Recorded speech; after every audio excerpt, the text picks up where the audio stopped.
Bonjour à tous et bienvenue sur ce nouveau webinaire qui va traiter du coup du parking d'entreprise et surtout de comment concilier QVCT et réduction de place. Si vous avez des questions pendant le webinaire, n'hésitez pas à les poser directement dans l'onglet chat ou questions. On y répondra au fil des sujets ou en toute fin si on a déjà passé cette partie-là. Donc moi, c'est Manon Léonard, je suis responsable marketing chez Charvy.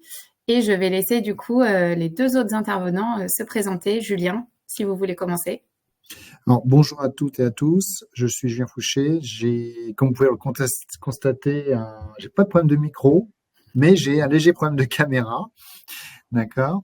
Alors, j'espère que ça va se résoudre, mais comptez sur moi pour apporter ma contribution à ce webinaire et répondre à toutes vos questions.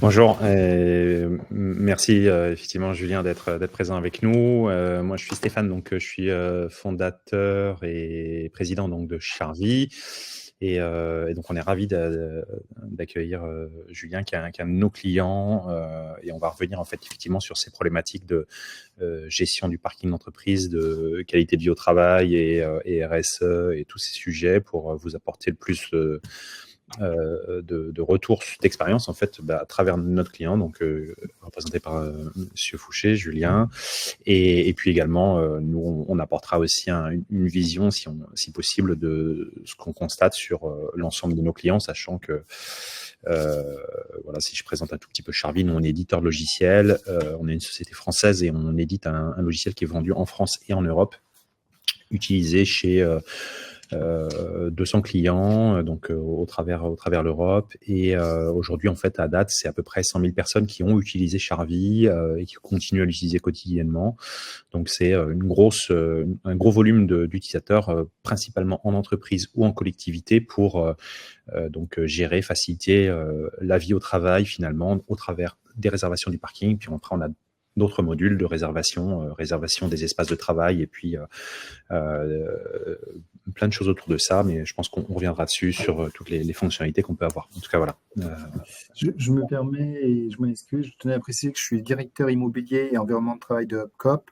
HubCop, c'est une coopérative qui émet des titres restaurants, des titres cadeaux, soit par carte, soit par chèque. Vous connaissez principalement les chèques cadeaux ou les chèques déjeuner.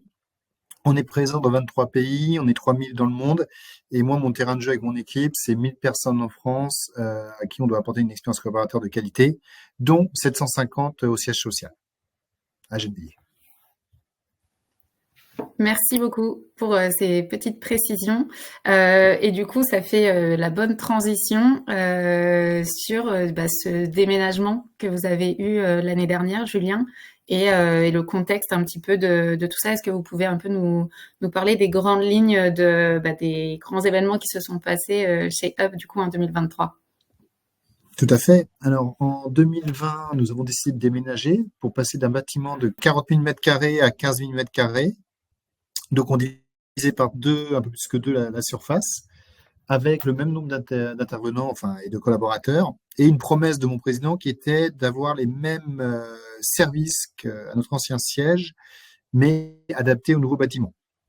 Alors, pourquoi ce déménagement? Parce qu'on avait un projet d'entreprise, on a fait beaucoup de change, on est passé d'espaces fermés à des espaces ouverts, on a appliqué un taux de flex, et le challenge, notamment, pour moi, c'était de dire il faut que mes collaborateurs puissent venir sur ce nouveau site qui est plus petit, qui oblige à faire du trajet différemment et sans friction.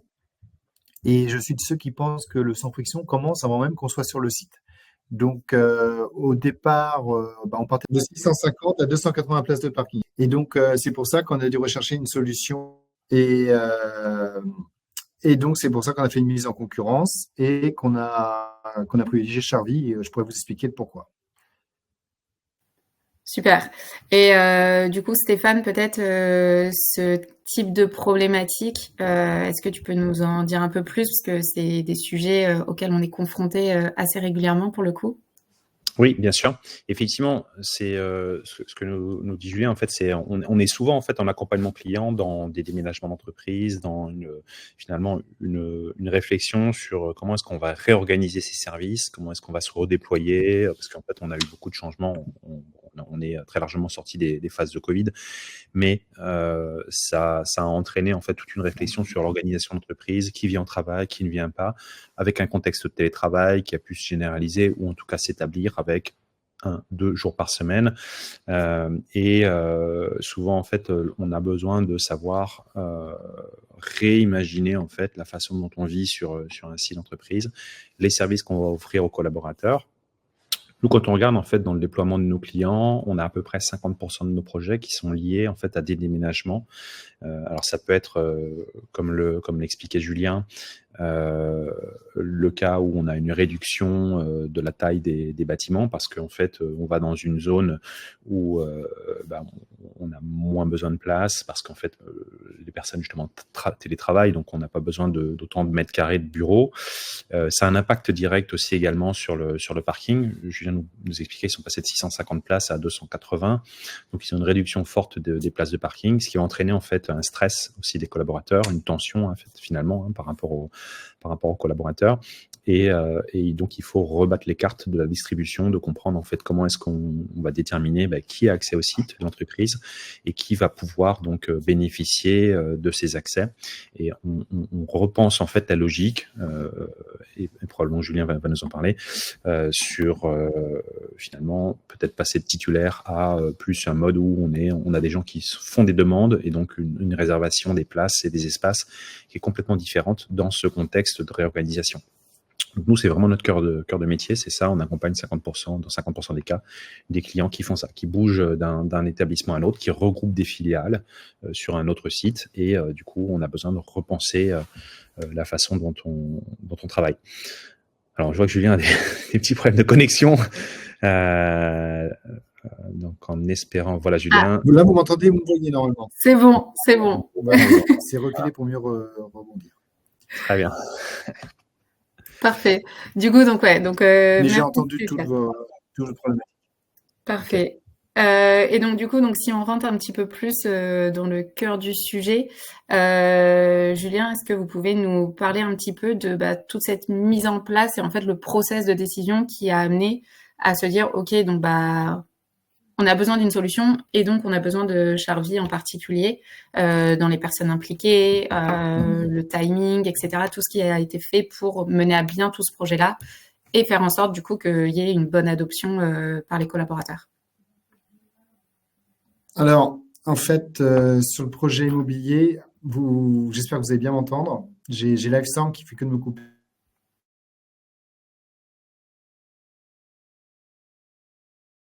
Urgent pour accueillir les 450 utilisateurs habituels.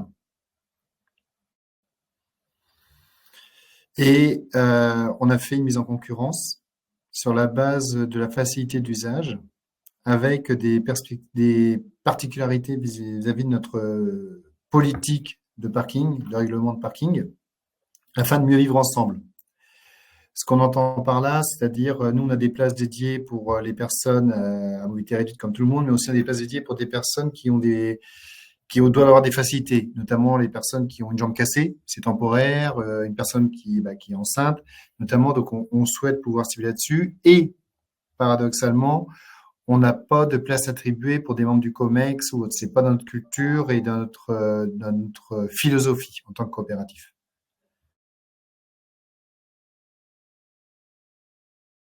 Deuxième point, c'était aussi faire participer l'ensemble des acteurs, notamment les syndicats, les IRP.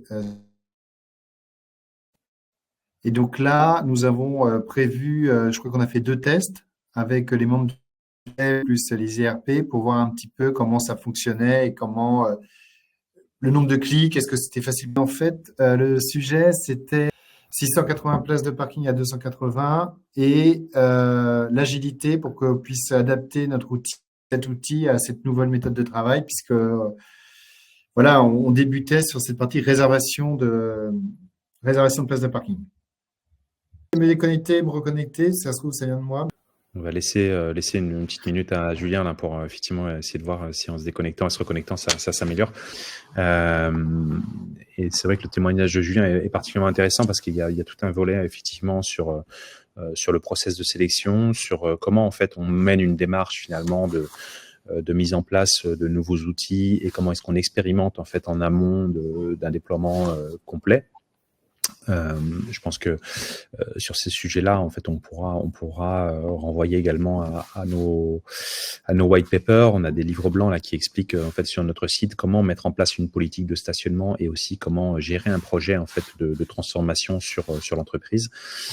Donc ces livres blancs là sont téléchargeables sur notre site et via vos contacts commerciaux en fait on peut vous le transférer. Donc ça vous permet en fait d'imaginer cette politique, de bien comprendre comment est-ce qu'on le fait. Et là, dans le sujet avec le groupe Up, c'est assez intéressant parce qu'il y a eu la mise en place, vu la nature du groupe Up qui est très coopératif, il y a donc une inclusion importante des IRP, donc des représentants du personnel, et puis des différents groupes de travail pour que finalement toute l'entreprise participe à la décision et à l'adoption finalement d'une nouvelle solution. Qui est pas naturel en fait en soi, hein. C'est-à-dire que quand on va vers un outil de réservation, il y a des craintes à lever par rapport à les personnes se disent ça va être compliqué, ça va être dur, et en fait on se rend compte nous notre application elle est vraiment conçue pour être très simple à utiliser, et c'est un des éléments qui permet de décider rapidement sur la mise en place d'un outil. Si c'est très facile à utiliser, en fait on a une meilleure adoption et en fait on arrive à avoir c'est là qu'on a le meilleur succès finalement dans l'utilisation de l'application. Julien, vous êtes revenu parmi nous. Je ne sais pas comment ça se passe de votre côté. Est-ce que ça paraît un peu plus stable? Mais j'espère que ça sera mieux. J'espère que ça sera mieux pour tout le monde. On va le tenter. Moi, on verra. Que j'ai... C'est la question, c'est concernant les plaques d'immatriculation, c'est ça? Ouais, on va y venir juste après, peut-être juste pour rappeler, parce que c'est vrai c'était très haché pour la partie un peu mise en place, timing, etc. Du coup, juste si vous pouvez résumer très rapidement, parce que c'est vrai que c'était très très coupé ce moment-là. Alors, je vais arrêter ma caméra, je ne sais pas si ça va être mieux. Vous m'entendez? Oui, on vous entend. Ça semble compliqué. Au pire, on va répondre aux deux questions quand même qui ont été posées. Stéphane, je pense que tu vas pouvoir y répondre. Ce qu'il faut savoir, donc du coup, chez Up, l'application a été connectée à leur contrôle d'accès au parking pour faciliter les entrées. Et donc du coup, comment avez-vous géré les accès avec la lecture des plaques d'immatriculation? Oui. Effectivement, en fait, dans le volet de Charvy, dans sa mise en place, on a tout un aspect donc compréhension des règles de gestion, hein, donc avec la gestion des priorités, de l'égalité, de l'équité, puis des problématiques temporaires là, donc de mobilité des collaborateurs. Et ensuite, donc le logiciel va attribuer des places et décider en fait qui va pouvoir venir. Sur le cas du groupe Up, donc à Gennevilliers, sur leur nouveau site, on a un contrôle de la barrière, hein, donc on a fait installer des caméras à reconnaissance de plaques d'immatriculation. Donc tous les utilisateurs en fait peuvent dans l'application donner leur plaque d'immatriculation et s'ils obtiennent une réservation, donc que le système a validé finalement qu'ils pouvaient accéder au système, on va dialoguer en live avec le contrôle d'accès, la caméra, et l'utilisateur aura simplement finalement à se présenter, venir devant la barrière, la caméra va lire la plaque d'immatriculation et la barrière va s'ouvrir et donc la personne va pouvoir aller se garer, se stationner. Donc c'est extrêmement simple finalement pour réussir à aller accéder au site. Ça évite quoi? Ça évite en fait finalement qu'on ait besoin de distribuer des badges. Ça évite qu'on ait besoin de distribuer des télécommandes. Souvent, en fait, les bailleurs distribuent un nombre précis de télécommandes et en fait, c'est assez limitant. C'est un facteur limitant au partage. En fait, que finalement, c'est pas toujours les mêmes personnes qui viennent. Et donc, on est obligé de se prêter des badges, de les déposer à l'accueil. Et donc, c'est une logistique compliquée. Ici, en fait, on passe sur du digital. Donc, c'est l'application Charvy qui va, en fait, à partir de votre application mobile, vous faites votre réservation. On vous dit, c'est bon, vous pouvez venir. Vous arrivez le matin et vous allez pouvoir directement rentrer.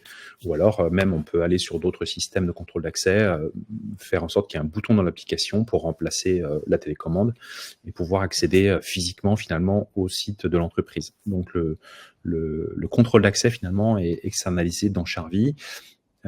On laisse totalement en place le contrôle d'accès qui est existant sur le site, hein, si nécessaire, et nous on vient s'intégrer en fait avec ce contrôle d'accès pour pouvoir interopérer finalement avec le site du client.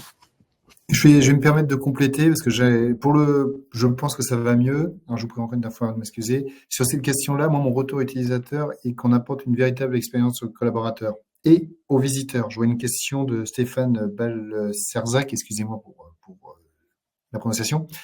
En fait, c'est pas mal parce qu'en fait, le candidat, il n'est pas encore dans la société, ou bien le visiteur. Il a rendez-vous avec Julien Fouché. Moi, je préviens mon accueil qui enregistre dans Charvy l'immatriculation de la personne invitée. La personne invitée reçoit un mail qui dit vous avez telle place de réservée, vous pouvez arriver là. Et la personne, elle arrive, la barrière s'ouvre. Donc en termes d'expérience, on est franchement bien et voire même en avance par rapport à d'autres et on donne une bonne impression de fluidité. Si on parle également de la planification, moi je sais qu'il y a des choses qui sont très intéressantes, qui sont la possibilité de mettre plusieurs planifications, notamment en cas de voiture qu'on utilise celui de son conjoint ou de sa conjointe, ou bien une voiture de dépannage, ou bien une moto également.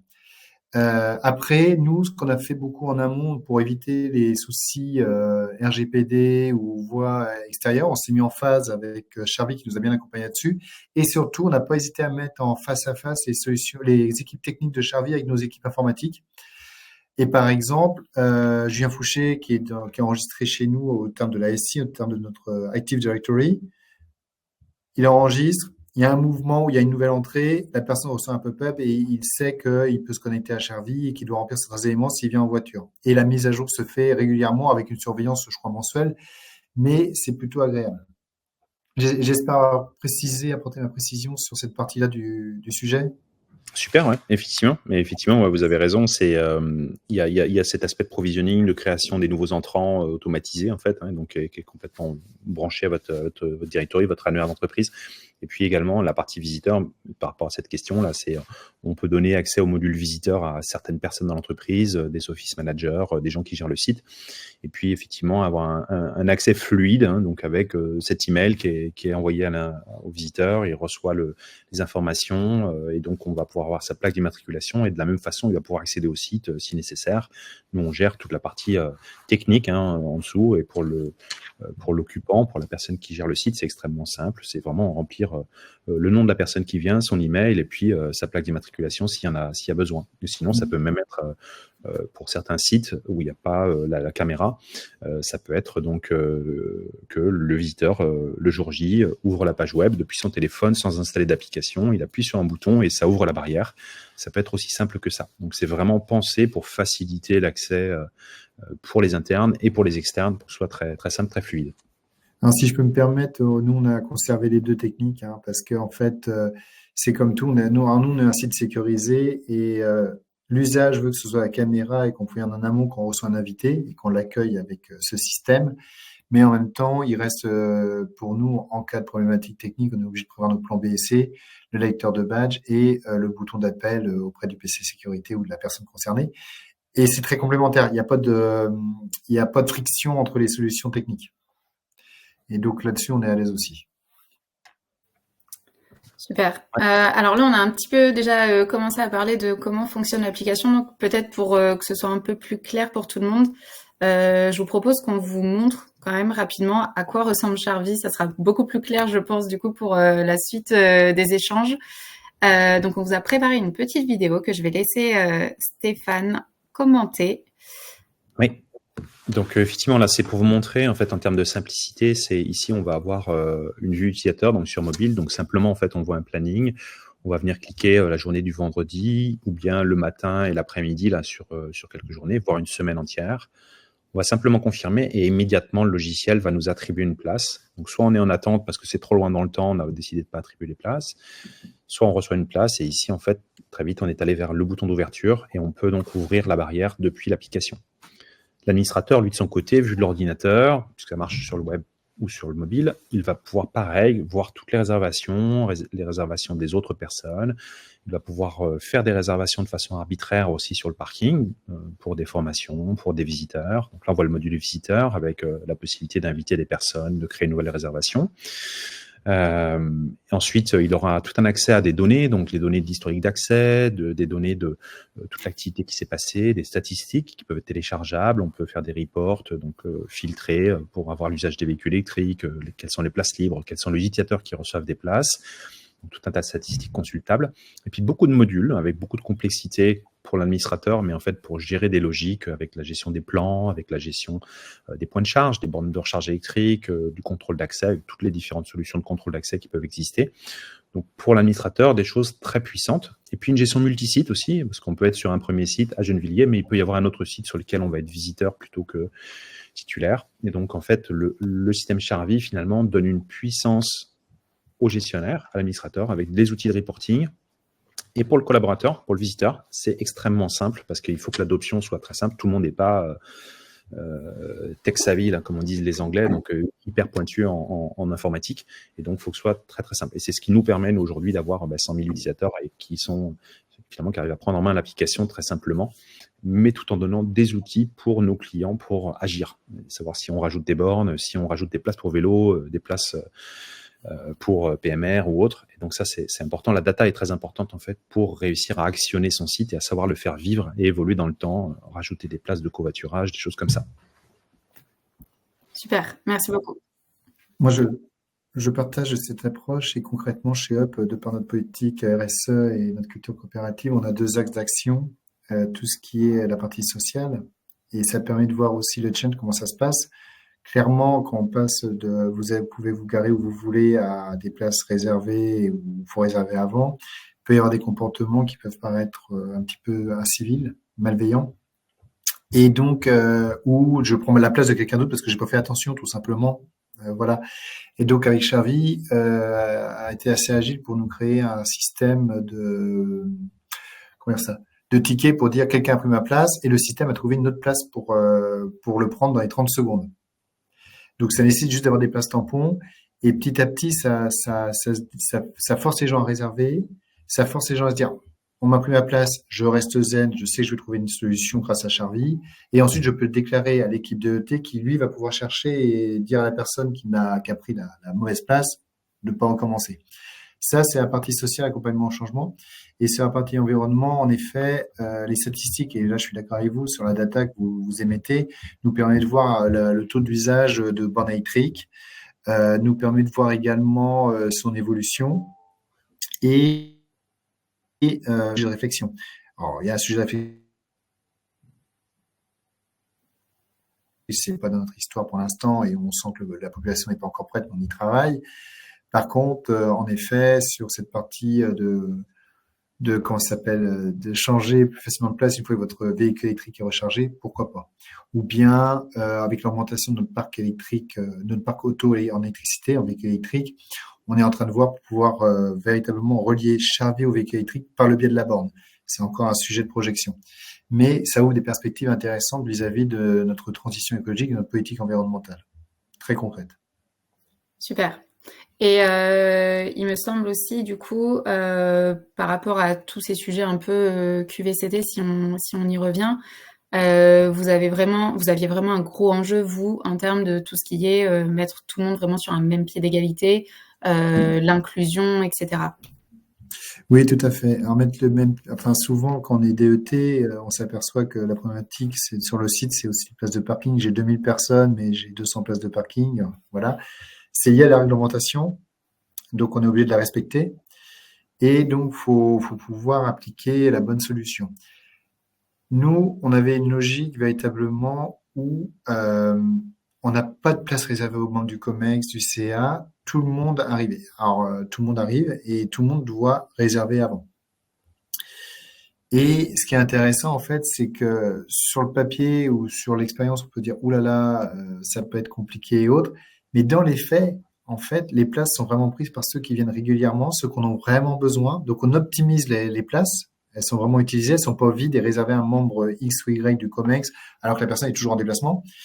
Et donc, ça amène aussi un sponsoring assez fort et ça amène une acceptation par nos équipes encore plus forte. En termes d'inclusivité ou en termes d'adaptation à nos particularités, il a fallu aussi trouver une solution entre ceux qui travaillaient en zone de bureau, heures de bureau classique, et ceux qui travaillaient en zone de production, où là, on peut faire des heures de nuit, des heures décalées et autres. Et il fallait également trouver des solutions pour certains de nos partenaires qui doivent intervenir en urgence en cas de panne.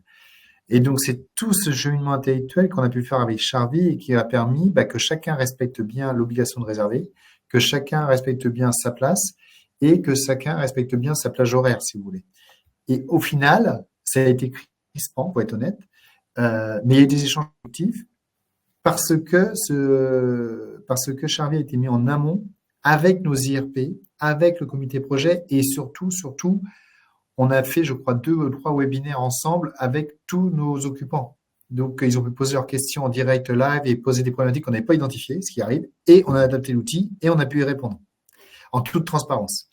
Donc, c'est véritablement un outil stratégique, économique et de change. Super. Alors, je vois qu'entre-temps, on a eu plusieurs petites questions. Alors, on y a un tout petit peu répondu, mais pour compléter, au niveau de la gestion des visiteurs, un visiteur qui ne donne pas sa plaque, car il ne la connaît pas, parce que par exemple, ça va être une voiture de location, comment on fait pour lui ouvrir? Alors, c'est intéressant, effectivement. Après, c'est là où, comme l'expliquait Julien, en fait, il y a la phase projet de comprendre avec nos équipes comment on peut mettre la bonne solution en place. Ça peut être simplement, en fait, donner accès à vos équipes qui font l'accueil, de pouvoir, depuis leur bureau, finalement, appuyer sur un bouton pour leur ouvrir la barrière, parce que vous avez laissé en place une caméra avec un bouton d'interphonie via le site d'accueil. Ça peut être effectivement communiquer des informations d'accès quand on envoie l'invitation à son client ou à son visiteur en donnant peut-être le code à taper sur la barrière. Donc, il y a un panel de solutions en fait qu'on peut mettre en place en fonction de, pour répondre à ce cas-là, si on ne connaît pas la plaque d'immatriculation parce que le gars vient avec une voiture de loc. Donc ça, c'est des choses en fait auxquelles on a l'habitude de répondre. Il n'y a jamais une seule solution. En fait, il faut regarder comment est fait le site, comment est-ce que vous travaillez et quels sont les outils qui sont en place. Et comme disait Julien, finalement, les systèmes s'opposent pas, on vient s'intégrer et les prendre en compte dans un écosystème complet, quoi. Donc ça, c'est à regarder effectivement pour le gérer au mieux. Moi, je suis entièrement d'accord avec vous. J'ai le cas de figure où nous, on reçoit parfois des hommes politiques ou des personnes de manière confidentielle. Il est clair qu'ils vont pas me donner la plaque d'immatriculation. Voilà. Donc, il faut se permettre de compléter. À mon avis, il faut distinguer le quotidien où il y a un plaisir, un confort pour venir, et ça donne envie de venir. En tout cas, il n'y a pas de friction pour venir. Et l'exceptionnel, qui est le visiteur ou est le VIP qui vient en mode confidentiel. Et donc là, c'est complémentaire. L'un n'empêchant pas l'autre. Très bien. Et Julien, vous en avez un tout petit peu parlé tout à l'heure. Comment gérer les besoins de plage de nuit avec du coup des changements d'équipe jour, nuit.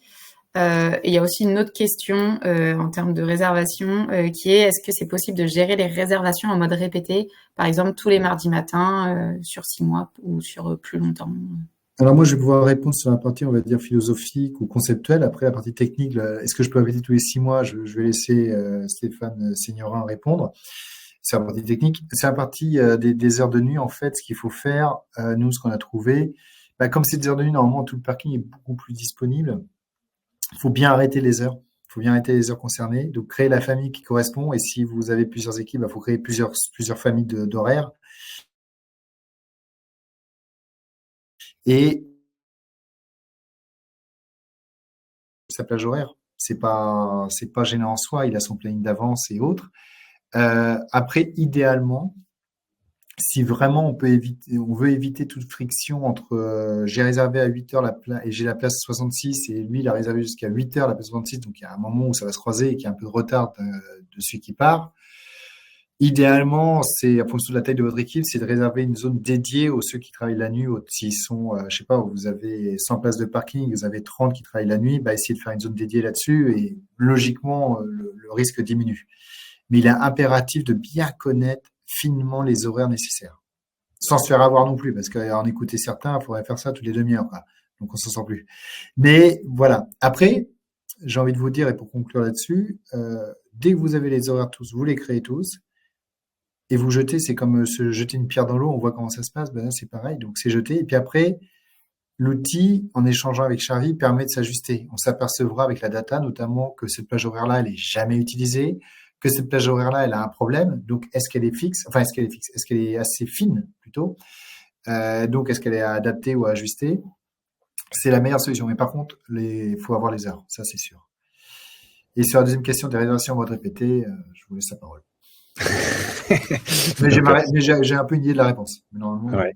En fait, c'est pour compléter sur la partie des travailleurs là en équipe. Il existe aussi des fonctionnalités en fait pour gérer les travailleurs en équipe dans Charvy. La particularité de ces travailleurs en équipe, en fait, c'est quoi? C'est souvent le recouvrement en fait. Hein. Il y a une équipe qui est pas encore partie, une équipe qui arrive pour prendre le relais, et donc on a un passage de relais. Donc on a un peu les deux équipes en même temps sur le site, et ça crée des problèmes de contention, de disponibilité. Donc, on a des fonctionnalités pour réussir à répondre à ça. C'est notamment le cas sur les sites industriels, donc où on a ce genre il y a les shifts. Hein, donc, dans Charvy, il y a des fonctions pour gérer ça, et ça peut être effectivement couplé avec des zones dédiées pour les personnels en équipe et d'autres zones qui ne le sont pas, avec des contraintes de réservation des places.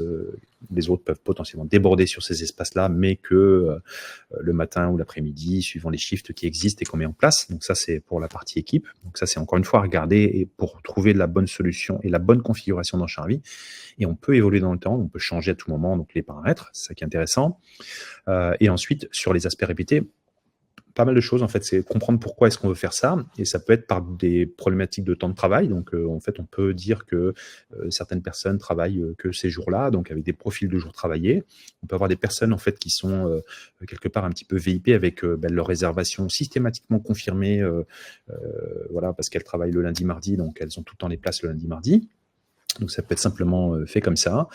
Et puis après, ça peut aussi, il y a une chose qu'on ne mentionne pas, mais on sait aussi se brancher avec des logiciels externes de SIRH, donc gestion des congés, et donc faire en sorte que la personne, par exemple, ait tout le temps une place les jours où elle vient, les jours où elle est, voilà, là c'est son temps de travail, et qu'on soit alimenté par un système externe qui est le SIRH pour gérer le télétravail, les déplacements, les congés, les maladies et autres.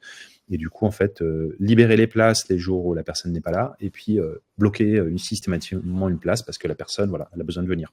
Donc, il y a plein de systèmes comme ça qui existent pour savoir gérer ces réservations récurrentes, en dehors des outils administrateurs aussi de réservation à la main, où on peut, je dirais, bloquer une place sur des périodes et des choses comme ça. Donc, il y a plein de systèmes, plein de façons de faire. Encore une fois, c'est bien comprendre la logique métier, qu'est-ce qu'on essaie d'adresser comme problématique, et à partir de là, trouver la bonne solution. L'accompagnement est important. Donc, nous, on a des équipes de Customer Success. Et ces équipes de Customer Success, elles ont pour mission de travailler avec le client pour faire un succès donc, du projet et pour vous trouver les solutions. Et après, le client prend parmi les solutions qui lui sont proposées. On a des bases de connaissances aussi pour expliquer et apporter un peu d'expertise par rapport à comment font les autres pour répondre à ces différentes questions-là. Voilà. Super. Et du coup, alors je vois le temps là qui avance, donc on va essayer de passer à la prochaine partie qui concerne plus les avantages, alors tant pour l'entreprise que pour les collaborateurs. Julien, si vous pouvez nous en dire un peu plus en termes d'avantages que vous avez observés, de gains financiers, de temps, mais aussi d'avantages pour les collaborateurs, parce qu'il me semble que avant le déménagement, il y avait quand même des grosses craintes au niveau du stationnement. Est-ce que vous pouvez nous en dire un petit peu plus? oui, alors je vais axer ma réponse sur deux points assez flagrants. En deux chiffres, nous, on est un site sécurisé. Par le système mis en place, on a pu économiser un agent de sécurité. En tout cas, quand j'entends économiser, j'entends le réaffecter. L'objectif, c'est que la personne soit à la bonne place. L'objectif, c'est vraiment, on n'est pas en mode cost killing. Le mode plutôt, c'est de dire j'offre un service complémentaire et nouveau à mes utilisateurs, mes occupants, qui est fluide, qui fonctionne bien, qui a été construit avec lui. Et donc la personne qui était dédiée à cet accès sécurisé, si vous voulez, il permet d'être affecté sur des tours de site techniques, sur des équipements plus sensibles, et donc de limiter la panne et ainsi de suite. Donc on a pu réaffecter la personne sur ces missions-là. Déjà intellectuellement, c'est plus intéressant pour elle, et ensuite, clairement,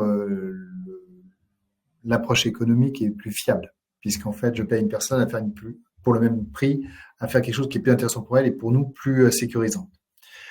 Ensuite, d'un point de vue environnemental, on a fait une enquête sur le nouveau bâtiment 6 mois après notre arrivée, donc en plein hiver, donc sur un nouveau bâtiment, et avec un effet OU qui était dépassé, puisque ça faisait 6 mois. Et on s'est aperçu dans la partie transport, et on va peaufiner ça, que par le biais de l'outil Charvy, c'est rentré classiquement. C'est un acquis. Enfin, je veux dire, il n'y a pas de sujet, c'est pas quelque chose qui est un frein. Il n'y a pas de point négatif là-dessus.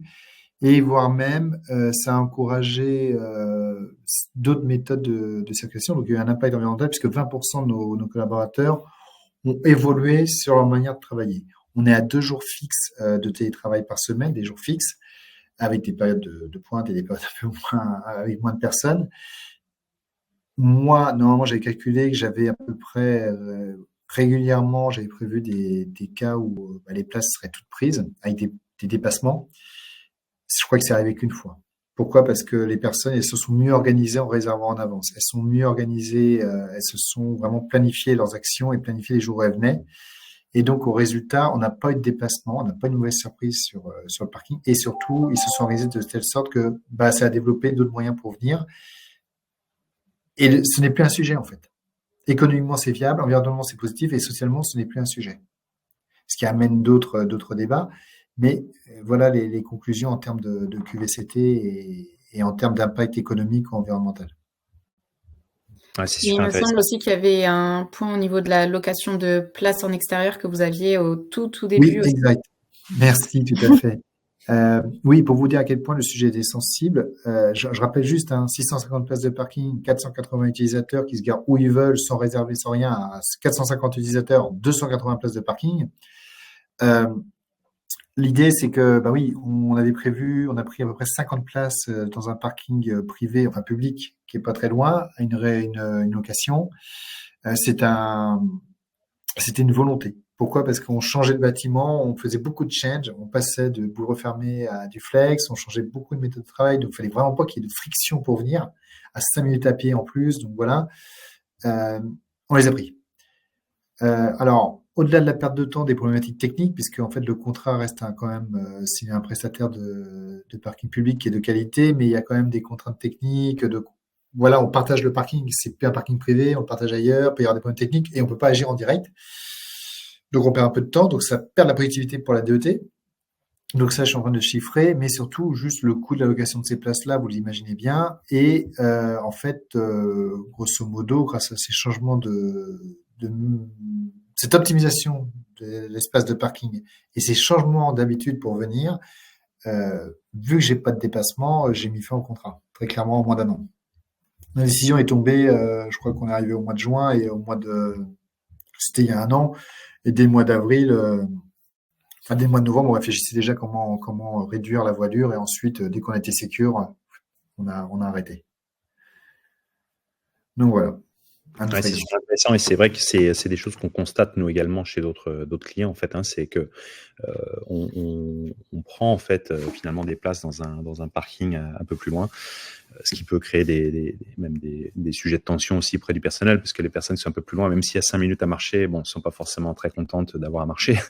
Et là, en fait, on arrive à ramener finalement des places. Comment? En mutualisant finalement les espaces et en faisant en sorte qu'on les distribue mieux. Donc, on peut faire, donc il y a l'aspect économie, mais il y a l'aspect gain de temps pour le collaborateur, l'aspect aussi frustration parce qu'on n'est plus obligé de marcher. Et c'est vrai que ça, on ne peut le voir que en fait en démarrant, en faisant rouler l'application, en la faisant tourner. Et finalement, on se rend compte que voilà, au départ, on s'est dit que c'était pas possible. Et finalement, on se dit que voilà, c'est possible parce qu'on a mutualisé des places et qu'on a gagné et on a pu développer d'autres usages. Donc ça, c'est un phénomène qu'on constate très souvent chez nos clients. Et à la limite, j'ai envie de dire maintenant, je prends le problème à l'envers, c'est-à-dire que je me concentrerai plutôt sur uniquement, je ne testerai que le parking avec la solution de réservation. Voilà. Pourquoi? Parce qu'en fait, c'est votre parking privé, souvent, qui est près de vos locaux à vous ou dans vos locaux, et donc vous avez aussi un sentiment de sécurité qui est là. C'est tout bête. Alors que le parking public à côté, on se dit c'est une solution de facilité, je loue des places et comme ça, en cas de débordement, ils vont là-bas. Mais vous avez, dès qu'il y a un débordement, de toute façon, la personne, elle va freiner pour venir. Elle va savoir que tous les mardis, il y a un débordement, donc elle va trouver une astuce pour prendre un rendez-vous pour pas venir ou autre. Donc, résultat, ça joue sur votre taux d'occupation du bâtiment et donc votre usage du mètre carré. Et honnêtement, vaut mieux investir sur comment faire rentrer tout le monde sur notre parking privatif. Et au final, et d'ailleurs, ça se ressent. Le parking dont je fais état, quand on lui a annoncé la nouvelle, n'a pas été surpris et justement a basculé son business model vers le public, grand public, justement. Parce qu'en fait, il voyait bien qu'il répondait pas aux besoins de l'entreprise et à toutes les entreprises qui sont dans le quartier. Donc ça prouve bien que la solution existe, mais c'est peut-être pas la mieux à cibler. Super. Et du coup, en termes de rétention des talents, etc., est-ce que vous avez observé aussi des choses? Alors, en termes de rétention de talent, comme j'expliquais, avoir un candidat, nous, on fait à la fois des valeurs en version papier et carte, et aussi on gère de la data. Le marché est tendu, comme vous pouvez le deviner, sur ce domaine, et sur d'autres. La partie commerciale, la partie support, tous les métiers ont leur importance quand on est en développement et qu'on essaie et qu'on fait tout pour satisfaire le marché et nos clients. Et donc, en effet, le fait de pouvoir donner une bonne impression est prioritaire. Vous arrivez à un entretien, vous avez du mal à avoir un accès, personne vous envoie de mail pour vous dire vous avez telle place pour vous garer. Enfin, vraiment cette impression où vous êtes tout le monde, on va dire, voire personne, ça dépend comment on voit les choses, peut être négatif. Là, on a mis en place ce système qu'on va de plus en plus développer là-dessus, qui permet de dire je reçois un candidat, je l'envoie, et c'est vrai que on est mieux accueilli. Donc, comme toute chose égale par ailleurs, salaire égal par ailleurs, état d'esprit sera une coopérative, donc c'est aussi une démarche propre à soi. Un bon accueil accompagne aussi la volonté de s'investir et de rester, de prendre le poste lié à ce travail. Enfin, lié à l'emplacement et lié à l'employeur. Très bien, merci Et- beaucoup. Et si je peux me permettre, juste, excusez-moi, de par l'impact des 20% des personnes qui sont passées en mobilité verte ou en covoiturage, donc déjà ça crée du lien, mais surtout, faut jamais oublier c'est paradoxal. Enfin, j'aurais pas cru ça au départ, mais on est vraiment sur un outil, on est avant l'accès au bâtiment, avant au service aux occupants qu'on connaît dans le bâtiment. Et résultat, quand vous dites, nous, on fait attention à nos candidats, nous, on fait attention à nos salariés, à nos collaborateurs, à nos sociétaires, le fait d'avoir une place qui est la vôtre en amont, de savoir où vous allez, d'avoir un plan, de vous dire bonjour par mail, de personnaliser cet accueil, vous n'êtes pas encore arrivé, fait que, en fait, quand on vous dit ça, on tient notre promesse quelque part. On le prouve. On n'est pas que sur du papier avec une belle charte, si je peux me permettre de m'exprimer ainsi. Donc, c'est une preuve que la promesse employeur elle fonctionne vraiment et qu'elle existe. Tout à fait. Ouais, ouais. Je suis d'accord avec ça. Et c'est vrai que nous, nous-mêmes, on est labellisé sur un label RSE, hein, ISO 26000, lié à l'ISO 26000, donc Lucie 26000. Et c'est aussi un symbole finalement que notre application, elle aide en fait à nos clients à s'organiser autour des idées de partage, des idées de meilleure optimisation, de ne pas attendre en fait d'avoir 15 ans d'ancienneté pour bénéficier d'un accès au site. Et ça, en fait, ça a beaucoup de valeur pour des candidats. C'est des petites choses, en fait, qui sont là, mais qui comptent finalement pour un collaborateur. Ça fait partie, en fait, finalement, de l'image de marque qu'on a envie de véhiculer auprès de ses employés. Donc, c'est la marque employeur. Et ça, c'est très, très important. Et puis, au cœur même de Charvy, et la majorité de nos clients utilisent, en fait, un algorithme équitable qui dynamiquement en fait fait en sorte que les places soient distribuées pas tout le temps aux mêmes personnes en fait, mais en fonction de critères d'équité. Donc combien vous avez reçu de places dans le passé sur des périodes glissantes. Donc c'est complètement dynamique. Hein, c'est une genre d'intelligence artificielle finalement qui va déterminer quelles sont les meilleures personnes qui doivent recevoir ces places-là. Et ça aide en fait à se dire que on a moins de côté déceptif sur des parkings en tension à réserver assez tard, parce qu'en fait l'algorithme va favoriser en fait et vous donner une place. Et finalement on se dit ouais, ça marche hein, finalement, et voilà, j'ai obtenu une place et ça m'a aidé et j'ai pu avoir une meilleure qualité de vie personnelle, parce que ce jour-là, c'est le vendredi et j'allais partir en week-end, et donc je suis venu en voiture plutôt qu'en transport. Cet autre jour, je suis venu en moto et puis du coup j'avais une place moto, etc., etc. Et en fait, donc du coup, on transfère vers des mécaniques où la personne se dit je fais de la multimodalité, je suis pas bloqué ma place de façon réservée tout le temps systématiquement. Parce que quand j'ai un besoin, j'ai une place, et donc il n'y a plus de stress, et finalement je dis la réalité, quoi. C'est-à-dire je viens pas bloquer la place juste pour des questions d'ego, ou de se dire au cas où, parce qu'en fait on n'a pas besoin de faire ça finalement. Donc ça change finalement la mentalité dans l'usage des réservations et de l'usage du parking. Totalement, ouais. Peut-être juste avant de passer à la session de questions-réponses, puisque l'heure tourne quand même. D'ailleurs, n'hésitez pas donc à poser vos questions dans l'onglet chat, que ce soit sur plus les règles de gestion qui ont été mises en place chez Up, ou vraiment sur Charvy. On va y répondre juste après. Stéphane ou Julien, je ne sais pas qui veut dire un petit mot de la fin, un dernier conseil peut-être sur comment améliorer la QVCT grâce au parking d'entreprise. Moi, je peux commencer. Merci. En conclusion, moi, c'est l'utilisateur qui parle. Euh, Il faut avoir une approche économique. Ça, on est tous pareils. Sans économie, on fait pas de social. Mais justement, il faut bien investir derrière. Et je pense honnêtement qu'un bon investissement dans le change, notamment quand vous faites un déménagement, j'insiste dessus, où vous passez, enfin, je vais pas me répéter, mais vous avez des contraintes d'espace, de place et de personnes importantes. Il faut vraiment soigner son accueil. Et l'accueil, pour moi, si vous voulez, c'est bien avant d'arriver. Il faut accueillir la personne avec le bon logiciel de parking qui soit simple à utiliser. Donc, comme je dis souvent, ce qui a fait la différence entre Charvis et concurrence, c'est que Charvis, c'est 3 clics. Voilà. Alors, il y a d'autres sujets, certes, mais à l'utilisateur, vous pouvez mettre la fortune que vous voulez. C'est 3 clics. Il ne faut pas que ça dépasse 3 clics. Ça, c'est clair. Et avec de l'agilité derrière. Et c'est pour ça que la gestion de parking doit être simple pour l'utilisateur et simple pour la DET que je suis, parce que je ne peux pas perdre du temps à tout mesurer, à tout intervenir derrière. Il faut que ça devienne naturel. Et c'est un véritable outil au changement. Et pour moi, même, j'ai envie de dire, vu que ça touche à l'empreinte carbone, à nos moyens de circulation, j'ai envie de dire que ça rentre dans le cadre des outils de RSE maintenant. Faut le comprendre comme ça. Faut juste le comprendre comme ça. C'est que c'est un outil qui est primordial et qui va se faire de plus en plus, qui aura de plus en plus d'importance au vu du nombre de places de parking qui se réduit dans les projets nouveaux, même les révisions de PLU. Donc c'est pour ça que j'insiste fortement là-dessus en disant que l'outil de gestion de parking doit être commun, collectif, est une vraie arme de QVCT avant même d'arriver dans le bâtiment.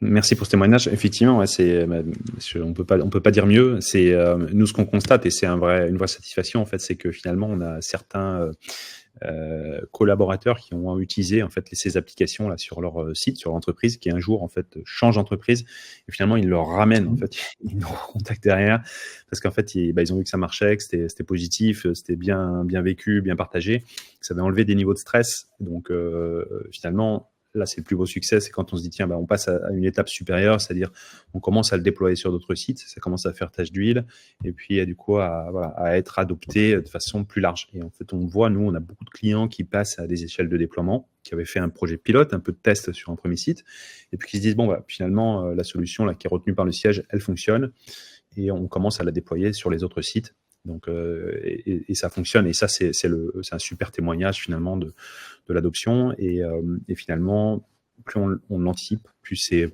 pensé en amont, plus c'est complètement naturel, c'est intégré et on se pose même pas la question. Parce que le change management, c'est toujours compliqué. Une fois qu'on a une situation en place, revenir dessus, c'est difficile. C'est pour ça que les situations là, comme quand on a un déménagement, c'est intéressant parce que ça permet de dire voilà, ça c'est le nouveau site qui va avec ces nouvelles règles. Ces nouvelles façons de penser et c'est beaucoup plus naturel, il faut l'anticiper et c'est la meilleure façon d'approcher le problème là, pour tout ce qui est qualité de vie, parce que il n'y a pas un projet aujourd'hui qui sort de terre de nouveaux sites pour une entreprise sans penser à cette qualité de vie et ces aspects en fait de mobilité, de télétravail, les agendas changent tout le temps, donc et les collaborateurs sont en stress avec ces situations-là, donc il leur faut des outils et des solutions. Tout à fait. Merci beaucoup. Alors, on a plusieurs questions qui vont pas mal dans le détail. Du coup, je vais essayer de les résumer un petit peu, notamment autour de tout ce qui va être de facturation des places à l'usage ou en cas de libération du coup de place quand on est titulaire. Stéphane, est-ce que tu peux nous en dire 2 mots sur ce qui est possible ? Oui, alors c'est vrai que là, on sort un peu du sujet de la QVCT, de la qualité de vie, donc autour du site et de la réduction des places. Les sujets en fait de multi-entreprises, en fait, on est habitué en fait à gérer des parkings où il y a du multi-occupant, donc des cas en fait où il y a donc plusieurs locataires, donc où c'est le bailleur, mettons, qui prend la solution, et puis ensuite on a différents occupants. Encore une fois, pas mal de solutions, soit on morcelle le parking, soit on mutualise les places, soit on les mutualise pas, on peut mutualiser certaines zones en fait, avoir des débordements, faire en sorte finalement de faire comme si le parking était plus grand, parce que si on a 100 places, en réalité, nous on fait gagner 35% de place tous les jours par rapport à une situation où il n'y aurait pas de solution de réservation. Donc ça veut dire que vous avez 100 places sur votre site, finalement, vos occupants, ils peuvent bénéficier de 135 places virtuellement. Donc, si une entreprise n'est pas encore arrivée ou si finalement elle n'utilise pas ses places le mardi parce que ses collaborateurs ne sont pas là, les autres entreprises peuvent en bénéficier avec des systèmes de débordement. Donc, ça, c'est complètement intégré dans les solutions. Les solutions de facturation, ça se fait peu en France, mais ça se fait beaucoup à l'étranger. Nous, on l'a beaucoup, en fait, sur des clients en Suisse ou à Luxembourg ou en Belgique, où, en fait, on peut tout à fait s'intégrer aussi avec des systèmes externes de facturation de place pour que la personne paye, parce qu'il y a des pays où, en fait, le législateur a défini que quand vous bénéficiez d'une place de parking sur votre lieu de travail, vous devez payer. Pourquoi? Parce qu'en fait, ils veulent que les personnes mettent en parallèle le fait de bénéficier d'une place de parking versus un abonnement de transport en commun. Donc, l'abonnement de transport en commun va être gratuit dans le pays, mais le parking d'entreprise va être payant et du coup, ça va vous favoriser, vous pousser à utiliser les transports en commun. Donc, c'est pour ça qu'ils ont mis ce genre de règles en place. Et avec des systèmes de rétribution, si vous libérez vos places. Donc ça, en fait, c'est des choses que nous, on intègre, qu'on sait traiter. C'est toujours un peu technique, mais il faut le mettre en place avec des exports de données, des choses comme ça. Mais en tout cas, on sait traiter ces sujets-là. Mais il faut évidemment y revenir au cas par cas parce qu'il y a plein de configurations possibles. Et puis, encore une fois, on s'écarte un petit peu du sujet, mais c'est effectivement des choses qui se font et qui sont possibles de faire. Ouais. Merci beaucoup. Et du coup, juste pour compléter, donc Stéphane qui a posé d'autres questions, ce que je vous invite, c'est qu'on se recontacte plutôt après le webinaire, parce que pour le coup, là, il y a quand même beaucoup de questions qui vont pas mal dans le détail, donc ça sera plus simple en discutant vraiment de votre projet et de votre cas d'usage chez vous. Merci beaucoup, du coup, Stéphane et Julien, pour vos témoignages et votre retour d'expérience. C'était hyper intéressant. Encore désolée, du coup, pour tous ces petits problèmes techniques du début. Vous allez recevoir dans tous les cas, donc, quand même le replay juste à la fin de la session. Et dans l'email du replay, vous aurez un lien aussi pour voir le récap écrit de tout ce retour d'expérience pour avoir un petit peu plus d'infos et vous remémorer tout ce qu'on a pu dire ce matin. Merci beaucoup à tous et je vous dis à très bientôt. Merci à vous. Merci et merci Julien encore une fois de la part du groupe Up d'être présent parmi nous sur ce webinaire et puis au plaisir parce qu'on a beaucoup de sujets en commun et des sujets d'avenir là, donc on n'a pas eu le temps d'évoquer aujourd'hui sur la gestion des bornes et autres, mais en tout cas la gestion des bornes en effet, ouais. Voilà, ouais, c'est des sujets qui sont complètement d'actualité, mais qui n'étaient pas complètement l'objet de ce webinaire, mais en tout cas voilà pour le mentionner. En tout cas merci et on est ravis de vous accompagner au quotidien, de faire le maximum pour votre groupe. Merci à vous en tout cas. Merci à tous. Au revoir. Bonne journée. Au revoir.